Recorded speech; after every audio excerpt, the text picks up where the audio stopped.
안녕하십니까. 이병기 목사입니다. 지금부터 성주 산중교회 3월 셋째 주 온라인 예배 말씀 부분만 편집해서 방송하겠습니다. 오늘 말씀 나눌 제목은 성령님을 소개합니다. 지난달에 1부를 했고 계속해서 2부 하겠습니다. 1부 한 지 조금 시간이 지났기 때문에 간단하게 복습합니다. 성령님은 성부와 성자와 성령 삼위일체 하나님 중에 한 위격으로 천지 창조 시부터 지금까지 함께 사역하셨고, 구체적으로 드러나시게 사역하는 시기는 예수님의 부활 승천 이후입니다. 예수님이 십자가에서 숨을 거두실 때 지성소의 휘장이 찢어졌고, 예수 믿는 누구나 하나님을 만날 수 있게 되었지만은 사도시대 이후로 시간이 지나면서 다시 지성소의 휘장이 닫혀지고 있는 것 같습니다. 휘장이 닫혀진다고 표현한 것은 제가 개인적으로 현재 기독교 영적 상황을 표현해 본 것 뿐입니다. 실제로는 휘장이 찢어져 있습니다. 예수님이 찢으셨습니다. 히브리서 10장 19절에서 20절로 그러므로 형제들아 우리가 예수의 피를 힘입어 성소에 들어갈 담력을 얻었나니 그 길은 우리를 위하여 휘장 가운데로 열어놓으신 새로운 살 길이요 휘장은 곧 그의 육체니라. 예수님을 통하여 하나님을 만날 수 있으며 천국에 갈 수 있으며 4차원의 세계, 영적 세계에 들어갈 수가 있습니다. 이제 본론으로 들어가 봅니다. 보이지 않는 세계, 즉 4차원의 영적 세계에서 활동하는 영의 종류에는 사람의 영, 세상의 영, 하나님의 영으로 구분합니다. 그리고 우리 각 개인은 질그릇 같은 존재로서 영을 담는 그릇의 역할을 합니다. 어떤 종류의 영이 들어가는가에 따라서 우리 3차원의 육신이 영향을 받고 행복과 불행이 결정되며 또 운명이 결정된다고 보여집니다. 먼저 사람의 영을 소개합니다. 창세기 2장 7절 다같이 한번 읽겠습니다. 여호와 하나님이 땅의 흙으로 사람을 지으시고 생기를 그 코에 불어넣으시니 사람이 생명이 되니라. 태어나면서 우리는 하나님이 코에 불어넣으신 생기로 생명이 됩니다. 또한 유전적으로 부모의 영, 불완전한 부모의 영을 나누어 받는다고 합니다. 부모님들이 불완전하므로 우리 역시 불완전한 영이 된다는 것이죠. 뿐만 아니라 이기적으로 다른 사람에게 상처를 줄 수밖에 없는 고칠 게 많은 불량품이라는 겁니다. 사탄의 영은 잘 아시죠? 두드러진 특징이 교만이랍니다. 지독한 자아의식을 갖고 자기를 높인다는 것이죠. 교만이 사탄의 성품입니다. 성경 말씀으로는 이사야서 14장 13절에서 14절로 내가 내 마음에 이르기를 내가 하늘에 올라 하나님의 무별 위에 내 자리를 높이리라. 내가 북극 지폐의 산 위에 앉으리라. 가장 높은 구름에 올라가 지극히 높은 이와 같아지리라 하는도다. 이런 식으로 사탄은 나를 강조한다고 합니다. 또한 사탄의 중요한 역할은 예수님을 믿지 못하게 하는 것이죠. 고린도후서 4장 4절로 그 중에 이 세상의 신이 믿지 아니하는 자들이 마음을 혼미하게 하여 그리스도의 영광의 복음의 광채가 비치지 못하게 함이니 그리스도는 하나님의 형상이니라. 즉 이 세상의 신이 바로 사탄입니다. 저보다 사탄 귀신에 대해 더 잘 알 수 있는 분 박애녹 목사를 소개합니다. 이분은 성균관대학교 졸업하고 육군 중위로 전역 후에 코롱에서 근무했고 내림굿을 받고 무속인이 되어서 활동을 하다가 예수님 영접하고 무속인에서 해방되어서 지금 현재 우리나라 축구 선교회 목사로 이제 사역을 하고 있는 분입니다.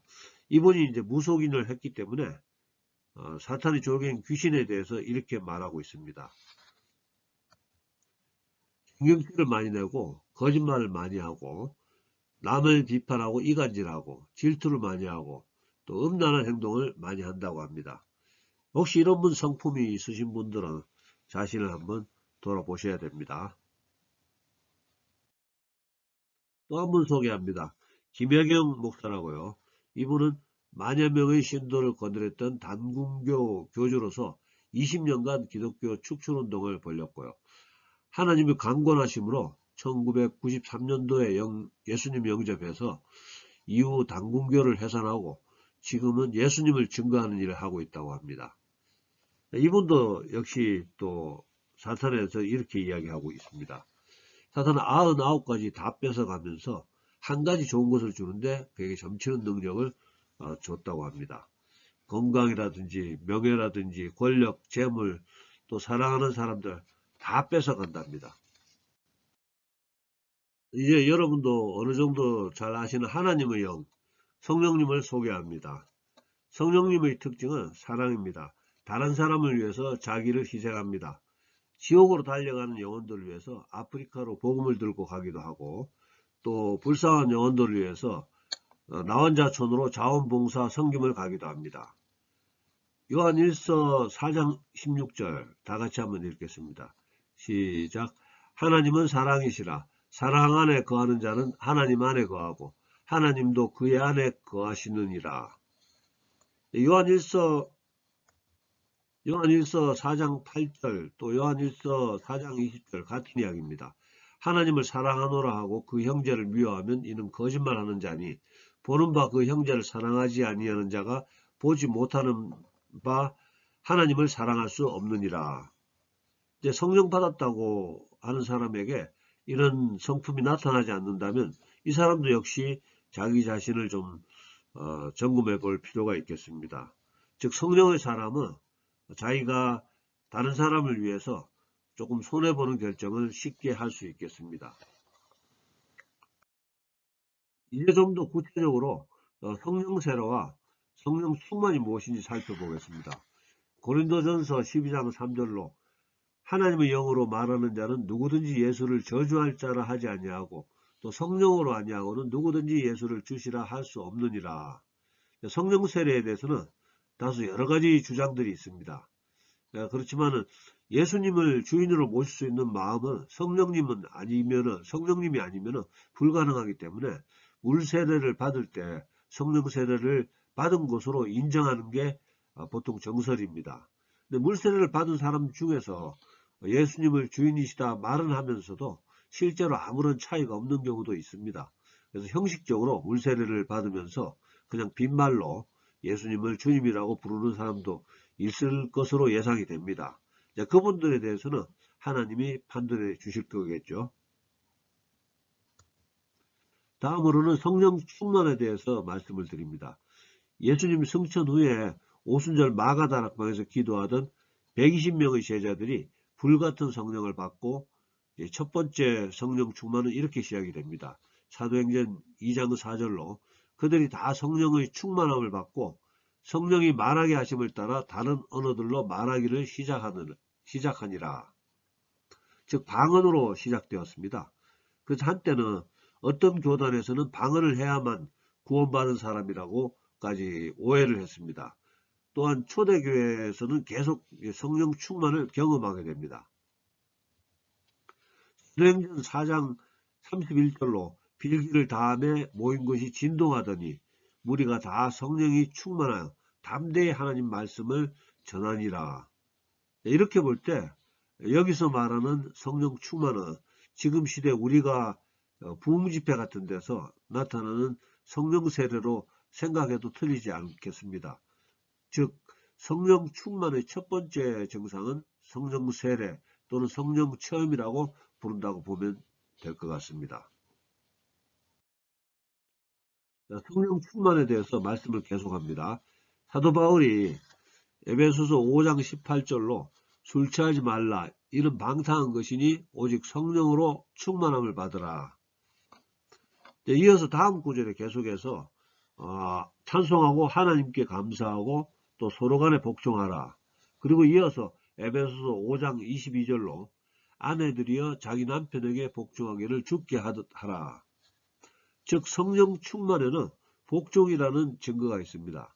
성령 받은 사람은 당연히 우리의 주인 대신 성령님께 복종해야 하고 또 권위에도 복종을 해야 합니다. 권위에 순종하지 않는 사람은 외국어 방언을 하더라도 또 천사의 방언을 하더라도 자기 자신을 다시 한번 점검해 보셔야 합니다. 이제 이론은 그만 얘기 드리고 본론으로 더 깊이 들어가서 어떻게 하면 성령 충만을 체험할 수 있는가에 대해서 말씀을 나누겠습니다. 보통은 최초의 성령 충만처럼 오순절 마가의 다락방의 120문도처럼 기도원 같은 데서 모여서 기도하고 찬양하고 예배 드릴 때 경험합니다. 또는 한정한 곳에서 홀로 금식 기도할 때, 또는 예배 시간에 열정적으로 찬양할 때, 또 깊이 회개할 때, 또 영적 지도자의 안수 기도를 통해서, 또는 사도 바울처럼 하나님의 일방적인 역사하심으로 이렇게 성령 체험을 하게 됩니다. 저는 아주 오랫동안 성령 체험을 무척 갈망했습니다. 그런데 기대했던 이렇게 멋진 성령 체험 못했습니다. 그 대신 성령 체험에 대해서 얼마나 많이 연구를 했겠습니까? 성령 체험을 갈망하는 분들은 잠언 3장 5절에서 6절로 기억하시기 바랍니다. 너는 마음을 다하여 여호와를 신뢰하고 내 명철을 의지하지 말라. 너는 범사에 그를 인정하라. 그리하면 내 길을 지도하시리라. 명심하시기 바랍니다. 이렇게 해서 성령이 임하시면 또 여러 번 소개해드렸듯이 최초의 성령 충만은 사도행전 2장 1절에서 4절로 오순절 날이 이미 이름에 그들이 다 같이 한 곳에 모였더니 호련히 하늘로부터 급하고 강한 바람 같은 소리가 있어 그들이 앉은 온 집에 가득하며 마치 불의 혀처럼 갈라지는 것들이 그들에게 보여 각 사람 위에 하나씩 임하여 있더니 그들이 다 성령의 충만함을 받고 성령이 말하게 하심을 따라 다른 언어들로 말하기를 시작하니라.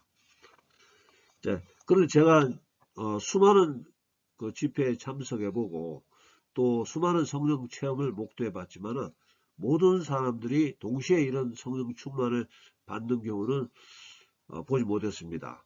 아마 이런 상태가 되면은 이것을 지금 시대 용어로 부흥이라고 부를 수 있겠습니다. 예를 들어 100년 전에 우리나라 평양에서 일어난 평양 대부흥, 그런 대부흥이 이런 식으로 시작이 되었고, 또 미국에서 일어난 조나단 에드워즈의 대각성 운동도 이런 식으로 일어났을 것으로 예상이 됩니다.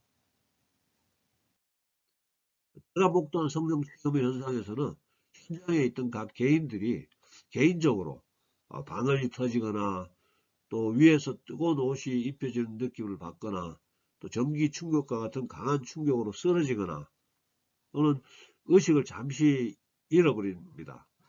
입신이라고 하죠.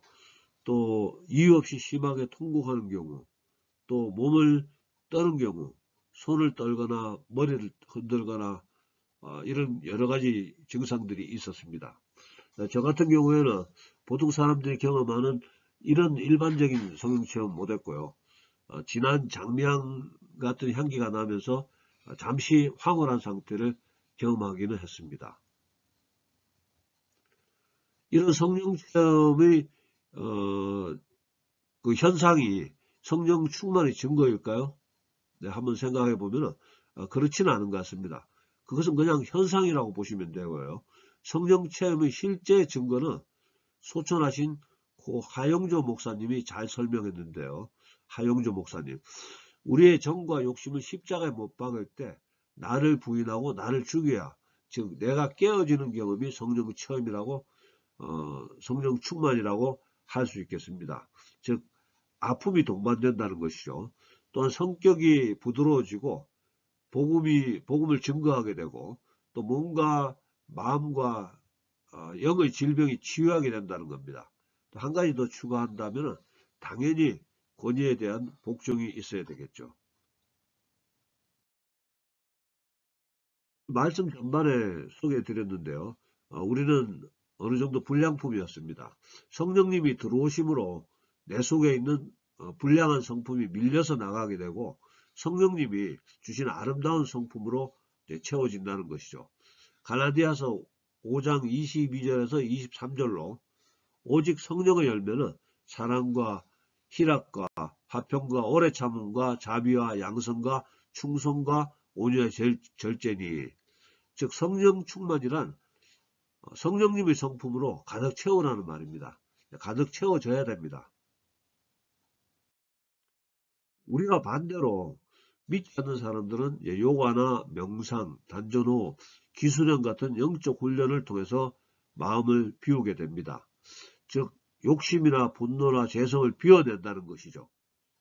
불교에서도 부처님 앞에서 108배를 한다든지 또 나름대로 어떤 수련을 통해 가지고 그 해탈이라는 것을 시도를 합니다. 그러나 성경은 마태복음 12장 43절에서 45절로 더러운 귀신이 사람에게서 나갔을 때 물 없는 곳으로 다니며 쉬기를 구하되 쉴 곳을 얻지 못하고 이에 이르되 내가 나온 내 집으로 들어가리라 하고 와보니 그 집이 비고 청소되고 수리되었거늘 이에 가서 저보다 더 악한 귀신 7을 데리고 들어가서 거하니 그 사람의 나중 형편이 전보다 더욱 심하게 되느니라. 이 악한 세대가 또한 이렇게 되리라. 해탈하면 위험합니다. 귀신이 더 많이 들어갑니다. 비움이 아닌 체험으로, 성령 체험으로, 성령 충만으로 은혜 받으시기를 축복합니다. 이제 마지막 단계로 접어들고 있습니다. 우리 속에 들어오신 성령님의 두 가지 중요한 역할을 소개합니다. 그 두 가지는 내주하심과 능력 주심으로 구분할 수 있고, 또 내주하심은 성도들이 거룩한 삶을 살도록 도와주시는 것, 또 능력 주심은 성도들이 하나님의 일을 하도록 능력을 주시는 것입니다. 먼저 성령의 내주하심을 좀 더 설명드리면 우리가 예수님을 구주로 시인하는 순간에 자동으로 임합니다. 고린도전서 12장 3절로 아시는 구절이죠. 성령으로 아니하고는 누구든지 예수를 주시라 할 수 없느니라. 즉 성령님이 오시면은 우리가 성경 말씀을 잘 깨닫게 해주시고 또 성령의 9가지 열매를 맺게 합니다. 성령의 능력 주심의 사역은 사도 바울이 전도 여행할 때를 설명하면서 이렇게 말하고 있습니다. 내 말과 내 전도함이 설득력 있는 지혜의 말로 하지 아니하고 다만 성령의 나타나심과 능력으로 하여, 즉 내가 말을 잘해서 전도한 것이 아니고 성령의 나타나심과 능력으로 전도를 했다고 이야기하고 있습니다. 계속해서 누가복음 24장 49절로 너희는 위로부터 능력으로 입혀질 때까지 이 성에 머물러 하시니라. 또 사도행전 1장 8절로 오직 성령이 너희에게 임하시면 너희 권능을 받고 예루살렘과 온 유대와 사마리아와 땅끝까지 이르러 내 증인이 되리라 하시니라. 그리고 고린도전서 12장에서 성령의 9가지 은사를 설명하면서 성령님이 주시는 초자연적인 능력 9가지를 소개하고 있습니다. 물론 초자연적인 능력이 많이 있지만 그 중에서 9가지만 추려서 설명하고 있는 것입니다. 지혜의 말씀, 지식의 말씀, 또 믿음, 병 고치는 은사, 능력 행함, 예언함, 또 영들 분별함, 각종 방언 말함, 또 방언들을 통역하는 이런 것들입니다. 제가 공부했던 신학교에서 이런 9가지 은사에 대해서 실습을 하면서 체험을 해보는 특별한 경험을 했었습니다. 신기한 것은 제가 눈을 감고 앞에 있는 누군지 모르는 사람에게 성령님이 주시는 지식의 말씀 4가지를 전했었는데 그 앞에 있는 그 모르는 사람이 4가지 모두 정확하게 맞았다고 재미있어 했던 그런 기억이 있네요. 이런 경험 그때 그곳에서 딱 한 번 있었습니다. 근데 어떤 사람들은 성령이 위험하다고 합니다. 위험하지 않습니다. 단 교만을 주의해야 합니다. 제가 말씀드렸죠. 교만이 나타나면은 성령이 아닙니다. 교만이 나타나면은 그건 마귀의 역사입니다. 귀신의 장난입니다. 누가복음 11장 13절로 다 같이 한번 읽겠습니다. 시작. 너희가 악할지라도 좋은 것을 자식에게 줄 알거든 하물며 너희 하늘 아버지께서 구하는 자에게 성령을 주시지 않겠느냐 하시니라. 아멘.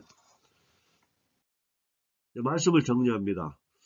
볼지어다 내가 내 아버지께서 약속하신 것을 너희에게 보내리니 너희는 위로부터 능력으로 입혀질 때까지 이 성에 머물라 하시니라.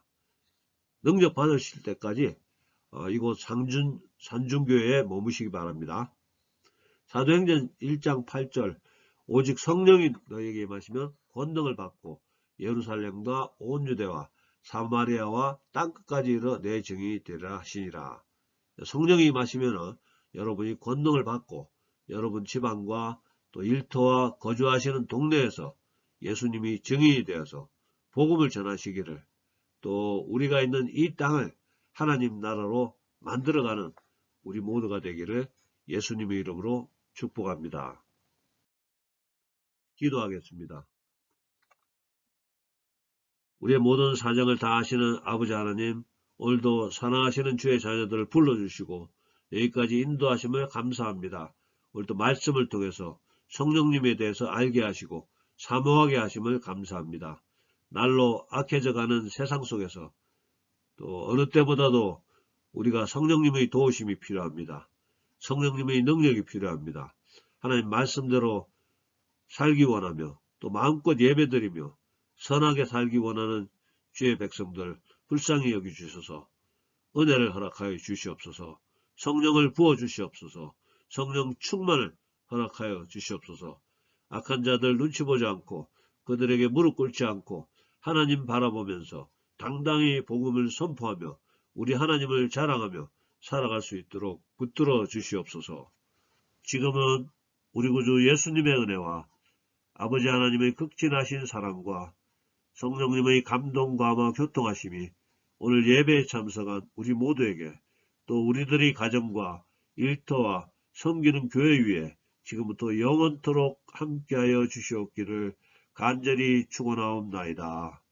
아멘. 할렐루야. 감사합니다.